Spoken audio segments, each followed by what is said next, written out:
अब बात पड़ोसी मुल्क पाकिस्तान की। पाकिस्तान में बलूच आर्मी का खौफ बढ़ गया है। बलूचिस्तान में रात के समय ट्रेन चलाना बंद कर दिया है। ट्रेनों का संचालन रात के समय बंद हुआ है और बोलान मेल की टाइमिंग में भी बदलाव किया गया है। सुरक्षा को लेकर पाकिस्तानी रेलवे ने यह फैसला लिया है। ट्रेन को चलाने के लिए सिक्योरिटी क्लियरेंस यहां पर नहीं दिया जा रहा। बेहद बड़ी खबर, पाकिस्तान में बलूच आर्मी का खौफ कितना ज्यादा बढ़ गया है। बलूचिस्तान में अब रात के समय ट्रेन सेवाएं ही बंद कर दी गई हैं। रात के समय ट्रेन नहीं चलेंगी। ट्रेनों के संचालन पर रात के समय में अभी फिलहाल बंद लगा दिया गया है। बोलान मेल की टाइमिंग में भी अब बदलाव कर दिया गया है। सुरक्षा को लेकर पाकिस्तानी रेलवे ने यह पूरा फैसला लिया। पाकिस्तान जो कि लगातार दोहरी मार झेल रहा है, जिस तरीके से बीएलए और टीटीपी लगातार पाकिस्तान में हमलावर, उसी को देखते हुए यहां पर यह बड़ा फैसला लिया गया। ट्रेनों का संचालन रात के समय में बंद हुआ है। हमने देखा किस तरीके से बीएलए ने ट्रेन को हाईजैक भी किया था। इन्हीं सभी घटनाओं को देखते हुए यह बेहद बड़ा फैसला सुरक्षा को लेकर पाकिस्तानी रेलवे ने लिया। यह बेहद बड़ा फैसला, ट्रेन चलाना भी अब दुश्वार हो गया है। बलूच आर्मी का खौफ इतना ज्यादा बढ़ गया है, जिसके बाद अब रात के समय में ट्रेन सेवा को बंद कर दिया गया।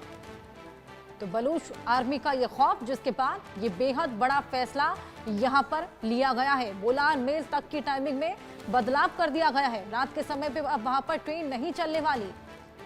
सुरक्षा के लिहाज से ये पूरा फैसला, बलूच आर्मी का ये खौफ जो कि लगातार बढ़ता चला जा रहा है, ऐसे में सुरक्षा बरकरार रखने के लिए ये पूरा फैसला लिया गया। वहीं पाक में बलूच आर्मी का खौफ कितना ज्यादा बढ़ गया है वो तो हमने आपको बताया ही। बलूचिस्तान में रात के वक्त में अब ट्रेन नहीं चलेंगी। बलूचिस्तान बॉर्डर पर ही ब्रेक लग जाता है। सरकार ने बोलान ट्रेन की टाइमिंग के में भी बदलाव कर दिया है। बलूचिस्तान में रात के समय अब ट्रेन परिचालन बंद कर दिया गया। बोलान ट्रेन को जैकबाबाद स्टेशन पर रोका गया। कराची से क्वेटा के लिए रवाना हुई थी बोलान ट्रेन। सुरक्षा के लिए बोलान ट्रेन जैकबाबाद में ही रोक दी गई। हमने देखा किस तरीके से बीएलए ने ट्रेन को हाईजैक किया था, जिसके बाद पाकिस्तान को खासा खामियाजा भुगतना पड़ा था। रेलवे प्रशासन अब लाचार हो गया है। इन्हीं तरह के मामलों को देखते हुए अब ये बेहद बड़ा फैसला लिया गया। सुरक्षा सरकार नहीं दे रही, जिसके बाद ये फैसला कि रात के समय पे अब ट्रेन नहीं चलेंगी। सुरक्षा को लेकर पाकिस्तानी रेलवे ने ये फैसला लिया। ट्रेन को चलाने के लिए सिक्योरिटी क्लियरेंस नहीं मिलता। ट्रेन में सवार कभी 150 यात्रियों को जैकबाबाद में उतारा गया है। 150 यात्रियों को बसों और वैकल्पिक साधनों से क्वेटा भेजा गया। कड़ी सुरक्षा के बीच बसों को रवाना किया गया। अब बलूचिस्तान में रात का सफर नहीं कर सकेंगे यात्री और अब बोलान ट्रेन दोपहर 3 बजे से ही कराची से रवाना होगी। ऐसे में फिलहाल बोलान ट्रेन की टाइमिंग शाम को 7 बजे की थी, जिसमें बदलाव कर दिया गया। अब 3 बजे रवानगी हुआ करेगी। लगातार ये फैसला लिया गया है। जिस तरीके से हमले लगातार बढ़ते चले जा रहे हैं, ट्रेन हाईजैक की घटना भी हमने देखी, जिसके बाद ये बेहद बड़ा फैसला वहां पर लिया गया है। टाइमिंग्स में बदलाव और जिस तरीके से लगातार वहां पर इस तरीके की घटनाएं बढ़ रही हैं, आतंकवादी गतिविधियां बढ़ती चली जा रही हैं, उसी को देखकर ये फैसला वहां पर लिया गया है। वहीं हमने देखा ईरान में भी 8 नागरिकों की मौत हो गई थी, जिसके बाद अब पाकिस्तान भी भड़क उठा है। लगातार इस तरीके के फैसले वहां पर लिए जा रहे हैं। 8 पाकिस्तानियों की हत्या हुई थी, पाकिस्तान भड़क उठा, शहबाज का वार भी देखने को मिला। वहीं ईरान ने भी इसी को लेकर पलटवार किया। तो लगातार ये फैसले लिए गए हैं सुरक्षा के लिहाज से। 8 नागरिकों की मौत हुई थी ईरान में, लेकिन पाकिस्तान यहां पर लगातार दोहरी मार झेलता हुआ नजर आ रहा है।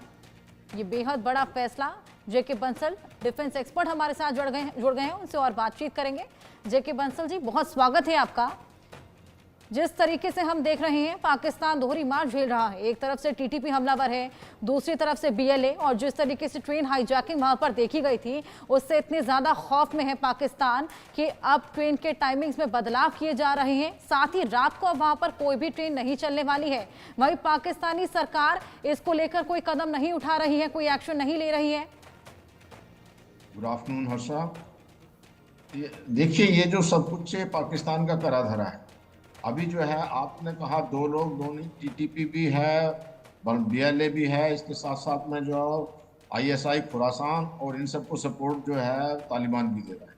तो ये सब कुछ सब लोग मिल गए हैं, क्योंकि ये सबके साथ अत्याचार कर रहे हैं। इन्होंने पाकिस्तान ने सोचा है कि हम सबको फोर्स से दबा लेंगे खास करके जो बलूचिस्तान है उनके जो संसाधन है उनको इस्तेमाल करते रहते हैं। वहाँ पर कोई डेवलपमेंट नहीं है। उनकी जो एक जो बलोच है, महरम बलोच, उनको गिरफ्तार कर लिया गया है, जिसकी आवाज़ जो है कनाडा तक में है। तो अब इस बात का सोल्यूशन सिर्फ जो यही हो सकता है कि जो कुछ ऑटोनॉमी दें बलूचिस्तान को, उनके यहाँ डेवलपमेंट किया जाए, संसाधनों का जो बलूचिस्तान के संसाधनों का दोहन ना किया जाए, क्योंकि बलूचिस्तान को या बलोच को बाई फोर्स नहीं सप्रेस कर सकते। ये तो जो है इंडिपेंडेंस से पहले जो ब्रिटिश सरकार ने भी जो कोशिश की थी कि बलोच को दमन किया जाए, लेकिन उनको दमन नहीं कर पाए। तो ये दमनकारी नीति पाकिस्तान की नहीं चलेगी, जिससे कि अभी दिन पर दिन प्रॉब्लम बढ़ती जा रही है और पाकिस्तान की सेना जो है वो अभी अपने क्राइसिस में है। उनके पास में कोई इतनी शक्ति नहीं है कि वो इनके साथ फाइट कर सकें। तो इसका जो पॉलिटिकल सॉल्यूशन ही निकालना पड़ेगा। खास करके जो पाकिस्तान जो है वो कट्टरवादी की सोच की तरफ जाता है। वो टेररिस्ट जो इनके पालते थे और दूसरे देशों को भेजते थे, अब इन्हीं को परेशान कर रहे हैं। इसी प्रकार से जो है ईरान के अंदर में भी जो टेररिज्म को बढ़ावा दिया गया है, जिसमें कि आपने देखा है कि हिजबुल्लाह, हुती, हमास इनको पाला, तो वहाँ पर भी ये करते रहते हैं। तो बलूचिस्तान के जो लोग हैं वो दोनों तरफ है, कि ईरान की तरफ भी हैं और पाकिस्तान की तरफ भी हैं।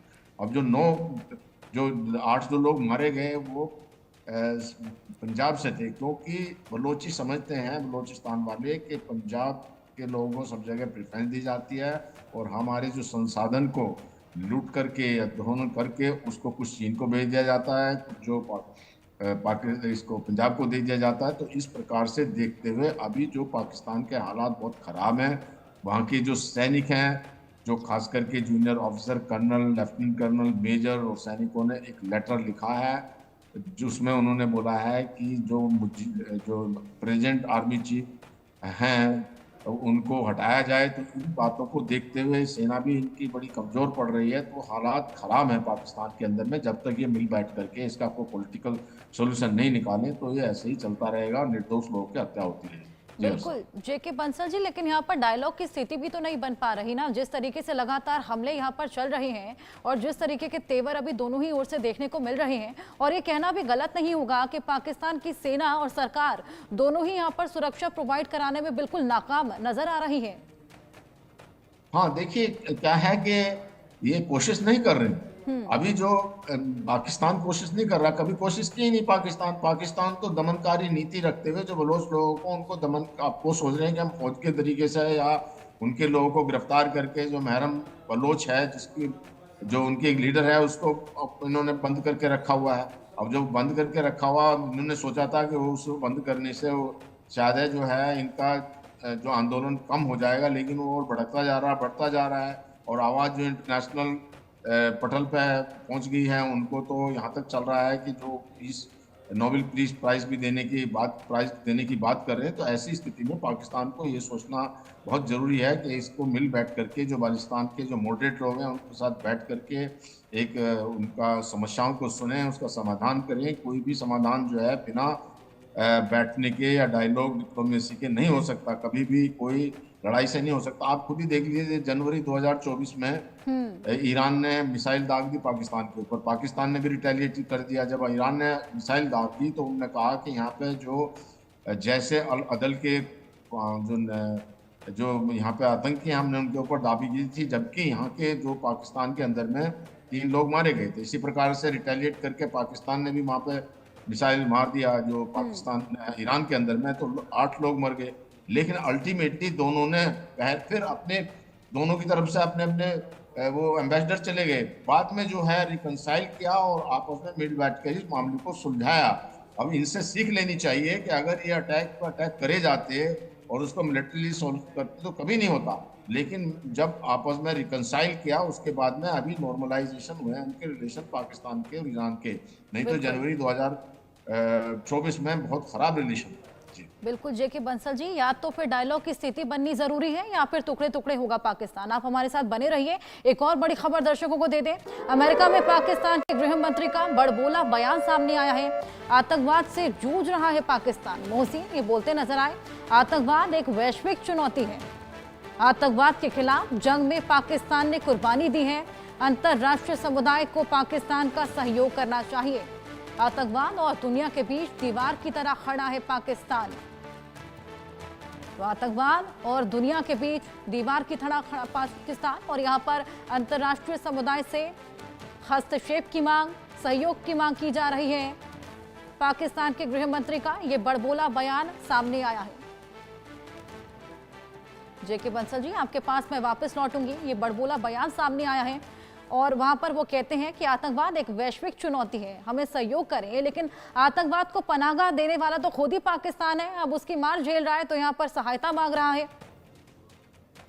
देखिए, अमेरिका की जो फॉरेन मिनिस्टर थी हिलेरी क्लिंटन, जब वो पाकिस्तान आई थी तो उन्होंने समझाया था पाकिस्तान को कि जो आप ये टेररिस्ट रूपी सांप पाल रहे हैं और ये सोचते हैं कि सिर्फ पड़ोसी को काटेंगे, ये आपको भी काटेंगे।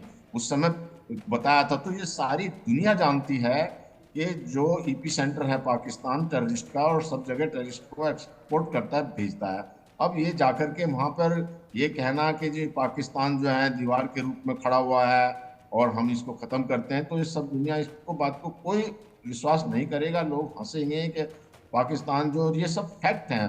और फैक्ट यहाँ तक है कि जो IMF ने भी जो इनको उसमें जो FATF ने जो ग्रे लिस्ट में डाला हुआ है, तो वो इसी वजह से डाला हुआ है क्योंकि यहाँ पर पाकिस्तान के अंदर में टेररिस्ट की गतिविधियाँ होती रहती हैं, सारी दुनिया में भेजते रहते हैं, हिंदुस्तान में भेजते रहते हैं। हमने काफ़ी को ख़त्म कर दिया, उसके बाद भी एक दो जो आते रहते हैं जिनको हिंदुस्तान की फौजें और हिंदुस्तान की जो सिक्योरिटी फोर्सें ख़त्म कर रही हैं। और ये अब जाकर के जो इनकी ISI है वो वहाँ पर बांग्लादेश के अंदर में भी टेररिज्म का फैला रही है। तो ये टेररिस्ट को खुद पालते हैं, पोसते हैं।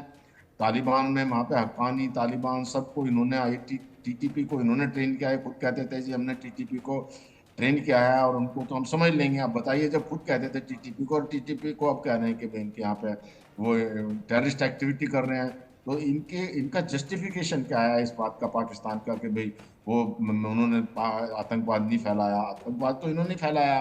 और जहाँ ये कट्टरवादिता होती है, आतंकवाद होता है, वहाँ कभी डेवलपमेंट होता है, ऐसे ही अशांति रहती है।